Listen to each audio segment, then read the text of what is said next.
Welcome back to the Cheaters Ring behind the scenes series inspired by Film Right's Epic Summer. I'm Gray, the writer and director, and as you'll soon find out, one of the main editors for Cheaters Ring, which means I spent the most time in a dark room by myself looking at every take over and over again.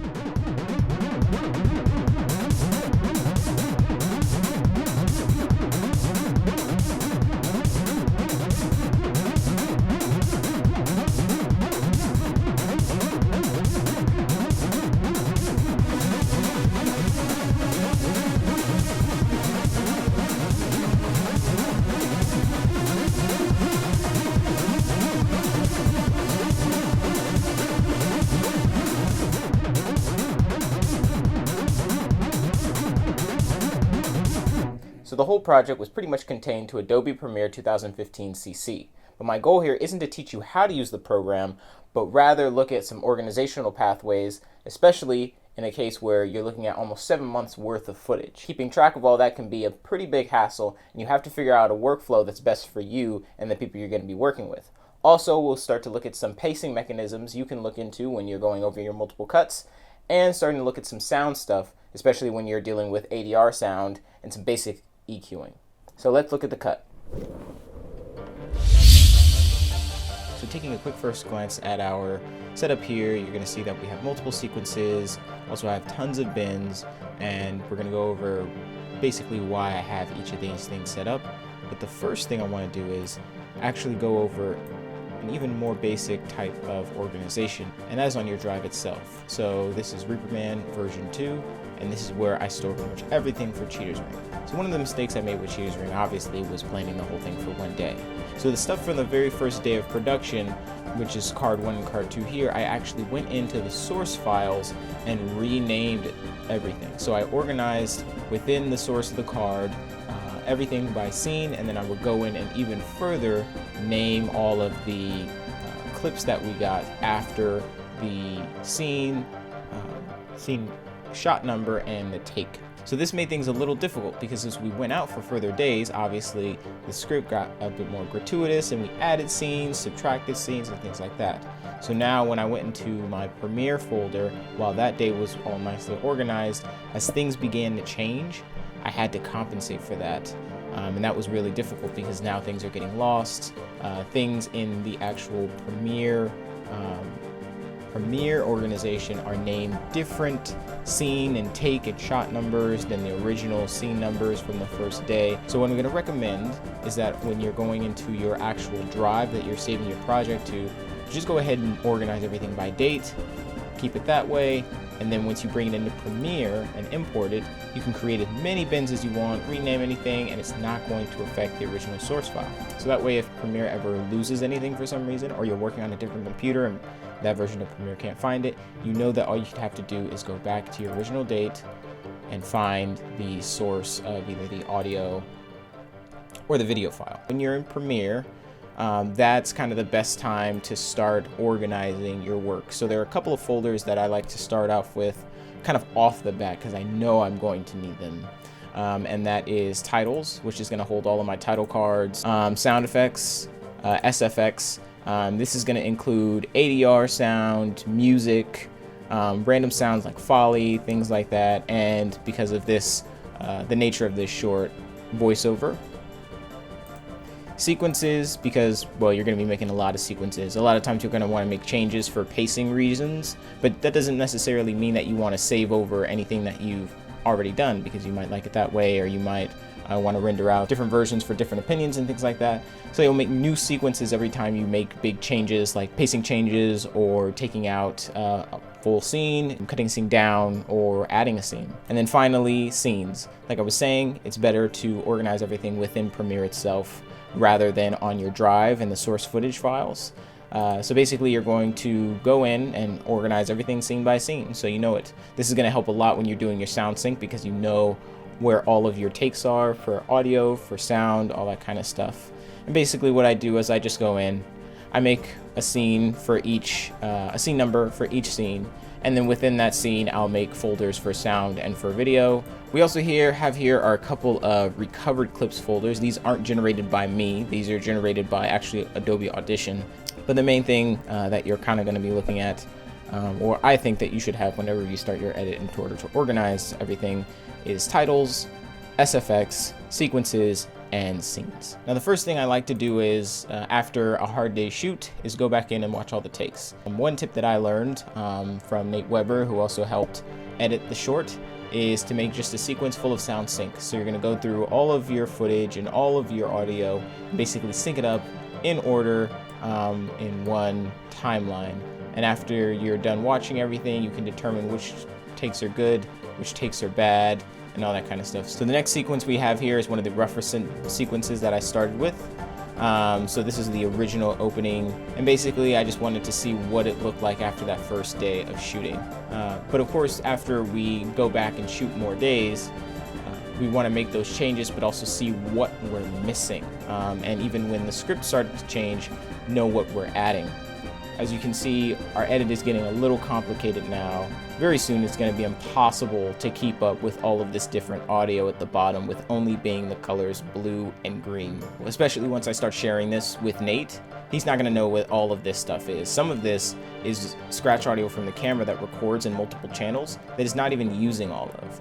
So we're going to want to go ahead and clean all of that up, make sure that we can differentiate our music from our externally recorded sound until we get something like this. So this, as I said, is the second to final version of Shooter's Ring before we take it into DaVinci to color it.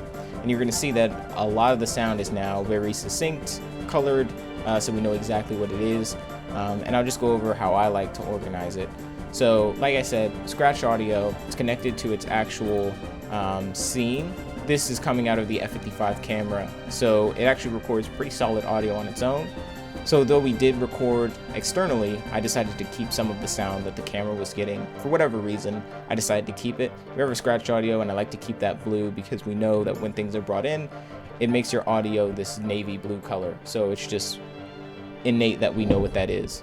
After that, it's innate that we also know that when you bring in audio on its own, it turns it green. So I like to leave the externally recorded audio green. So the first different color you see is this turquoise color, and I like to make that folly. So all of this is folly, things like that. So we recorded Vince's scooter, for example, him riding around a little bit because I knew it would need that in post. Purple is going to be a lot of the voiceover, temporary or not. Throughout the rest of the short, you're going to see sprinkles of purple all over the place, but we know that that's voiceover, and we know we're going to have to EQ it all a certain way. The next color you're going to see is music. So music, I like to keep this mango color, as they call it. When you see that, you're going to see music. So this is obviously from the Bully soundtrack. We have our Cage the Elephant song over here, Miami Horror down here, and then finally Jungle pretty much brings us out. So as far as pacing, as you saw, we went through a lot of different cuts of this short, and knowing what conversations are going to work. You can only do so much when you're on set and telling everyone how they're going to feel when they're delivering a line, or what kind of their angle is or goal is. Really, the pace of your conversation is going to be cut here. So when I first wrote this sequence between Johnny and Vince, it was very fast-paced, and I thought that the conversation would be very choppy. But when you're really putting your conversation in about 2 shots, it's just going to feel slower. The interrogation style sequence really cut it up and brought up some action and movement that we needed to kind of propel us into Vince's character and kind of build the world a little more. When we first start in the dean's office, pretty much they're finishing their lines before we cut to the next character. Towards the end of the sequence, we start, as you can see, cutting them off. So the dean will speak, Johnny will say something, and then we cut, and then we start to hear the dean before we see him, and then we start to hear Johnny before we see him once again. They start, as the conversation starts to move faster, that's basically what you're thinking about.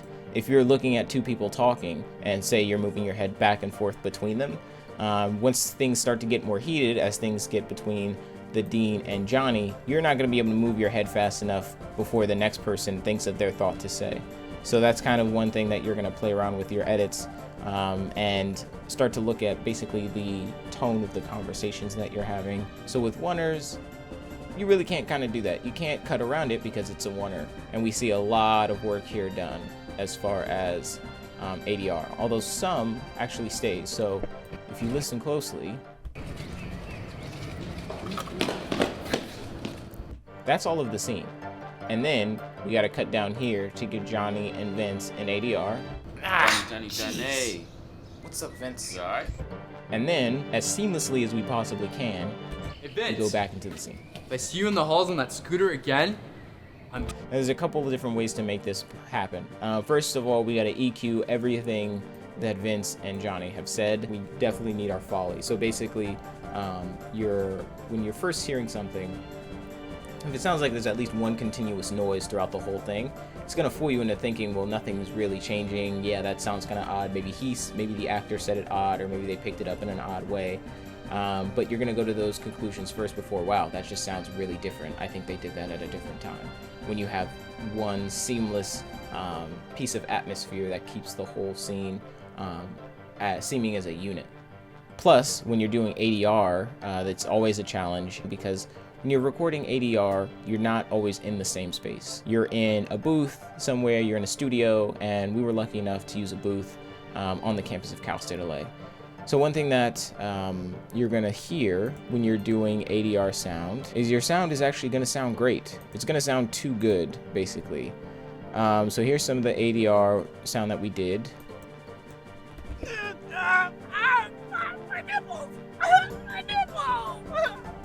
And there's some real differences in what that sounds like and what you recorded on the day on location. One of the biggest things that you're gonna hear as a difference is there's a lot more bass in your ADR than your original sound. And the reason that is because obviously you're in a booth. It's designed to capture all of the different frequencies in the human voice for that maximum quality, and so you can play with different sections of it. So you have to take your ADR sound and dirty it so it will match your scene. So we have Vince saying Johnny, Johnny, Johnny, and he does this in a booth. There's just way too much bass for us to believe that this is outside. Basically, with a lot of the ADR, you got to take out the lows. So to create these little points, you're just gonna go ahead and hit whatever frequency you're looking to adjust. I only needed the lows, or I found I only needed the lows, and then you can play with them, move them up and down, and even while you're doing this, you can listen to the clip. So you can hear a change. One thing I like to do as far as when you're working and doing that is just set an in and an out point at that clip that you're editing and keep it on a loop. So now it's just going to keep playing that over and over as I continue to listen to the changes. Johnny. What's up, Vince? You alright? Johnny. What's up, and basically you're just going to listen to this over and over until it sounds believable in the scene. What's up, Vince? You alright? What's up, Vince? You alright? And you'll basically wash and repeat for every piece of ADR you have to do. And it's not always going to be bass. Garrett could not make it to the studio session we had at Cal State LA, so he actually had his own recorder and recorded his last line himself. Right, you're done, you little prick. Let me know if any of that is usable. And it sounds like he might be outside or something like that. So basically what we're going to do with his is just either enhance or add the frequencies that we feel are going to make it sound like the outside when we were outside. Here's another special case as far as sound. So really all I did here was take the same audio from the voiceover and give it a radio effect, or at least the older radios only send out a certain range of frequencies that the human voice puts out, and that's how you get that kind of old-timey radio feel. And this is an old-timey tape recorder, and then I just took the same voiceover and brought down all the frequencies that those old-timey radios can't spit out and enhance the ones that it can, and you get that old-timey kind of radio sound. I have tables set up all over school where I'm making a quarter for every problem solved and a dime for every word. Timing with Garrett's click, and it sounds like it's of the scene. Now it sounds like, oh, he didn't just drop in that audio because we heard it before. It's actually being controlled by the hand in the scene. It's cut off. We can fill in the blank as far as we know what the rest of the line is, and that's going to make it a lot more believable. Editing can be a super tedious process, but it's one of the most rewarding parts of your production because you're finally seeing everything come together.